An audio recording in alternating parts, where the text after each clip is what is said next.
Please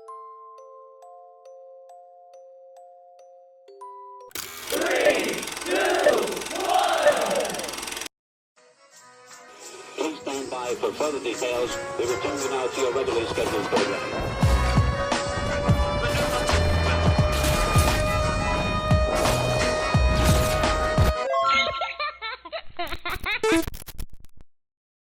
Hello to those of you who are feeling called to this reading, in particular, mystery reading number 786.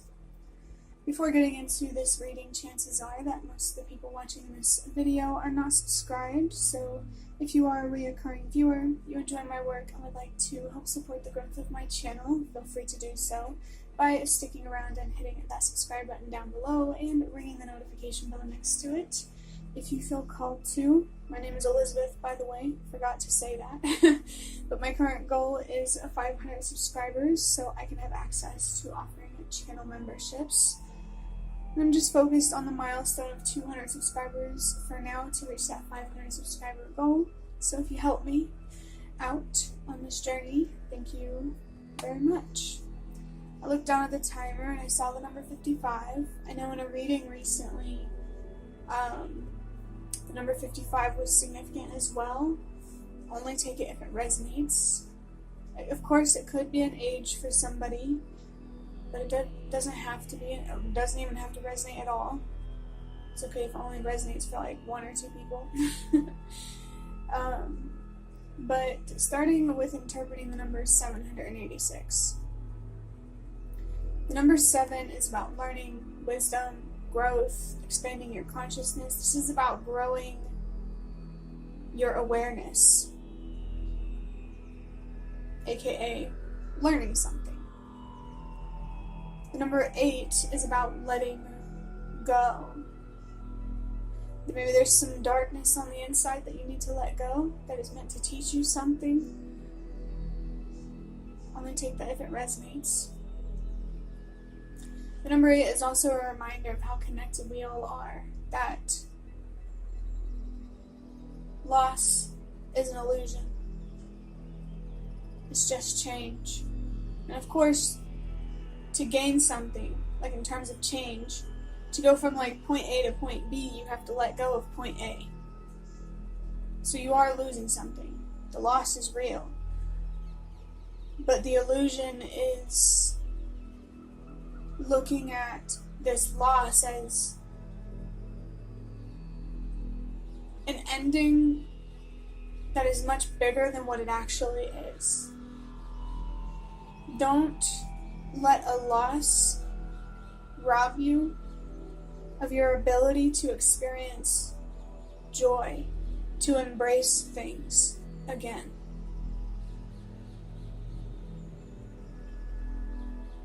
I definitely know what it's like to get in the kind of mindset where it's almost like you're giving an ultimatum to the universe. Where if you don't do this, then I'm going to do this that harms me in some way. Whether it's, physical, mental, emotional, spiritual. Self-sabotage, to put it in the most general sense. I'm definitely feeling a strong devil energy here. Because I saw the devil card in reverse for myself just before recording this. And the number 15 is on the devil card. 1 + 5 is 6. Maybe we should go ahead and move on to that number 6 in 786. The number 6 to me is about unconditional love. Primarily for yourself, but it can also be about unconditional love for others. But in this case, this is about focusing on loving yourself in the way that you deserve to be loved. If you feel like nobody has your back, you at least deserve to have your own back, to be there for you. This could be a good opportunity for someone to build a strong and powerful relationship with themselves, not in a way that's egotistical, but in a way that's empowering, freeing, and liberating. Because when I saw the devil card for myself, it was in reverse. I don't know if I mentioned that. And when it's in reverse, for me, that's a sign of being freed from something, being liberated. You're no longer being held down by that ball and chain. in the metaphorical sense. And so with the number 6, I feel like this is about releasing yourself from the suffocation of your own, to put it bluntly, I don't know how any other way to say it, but your own self-hate, the pressure that you put on yourself to be perfect or to be someone that you're not. I think embracing who you are is what's going to bring you true freedom. And what you're being called to let go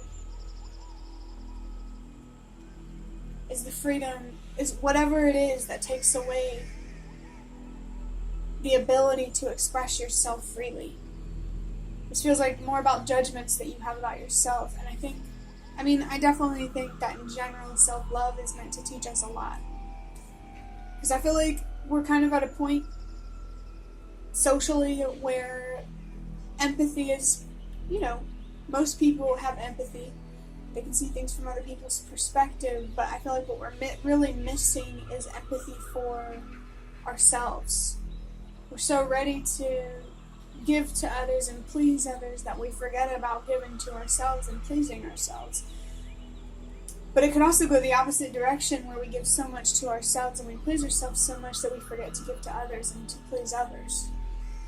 It's a balance. Knowing when to be selfish and knowing when to be generous, give and take. There could definitely be some relationships here that are not healthy for you. And you're not going to see that.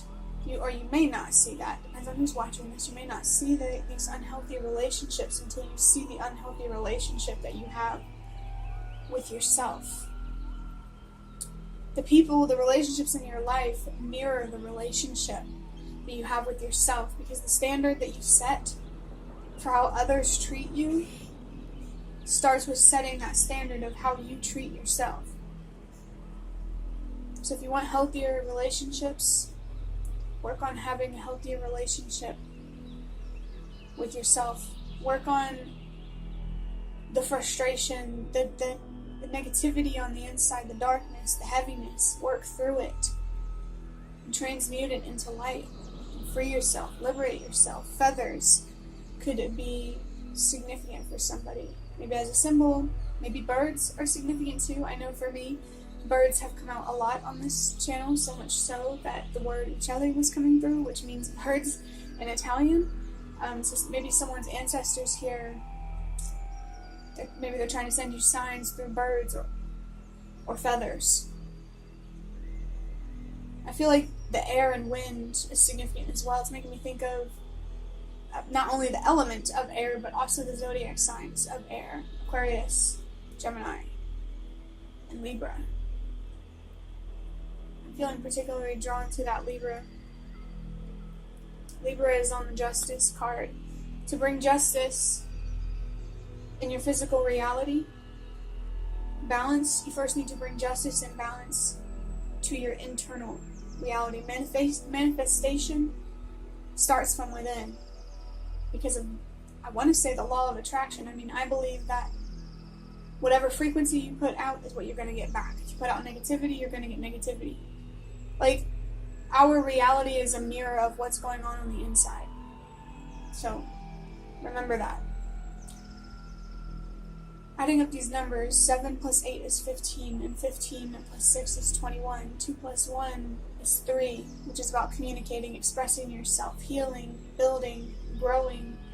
It's just confirmation there to have better communication with yourself, have proper boundaries with yourself, what you're willing and not willing to accept from yourself in terms of how you treat yourself. There's definitely a lot of reflection that needs to go on here. Let's go ahead and draw a card from the Prism of Visions Tarot to start wrapping up this reading. I've really been getting carried away with the numbers and things in the beginning of the videos. I wish I had more time to record, but we gotta start somewhere. We have the Strength card with the number 8, as well as the zodiac sign of Leo and the solar plexus. I feel like this is about having the strength, knowing when to be firm and when to be compassionate with yourself, knowing when to push yourself and when to give yourself space. I I think this is about having the strength to let go of an overly negative perception of yourself, where your weaknesses are exacerbated rather than having a balanced view where you consider both your weaknesses and your strengths.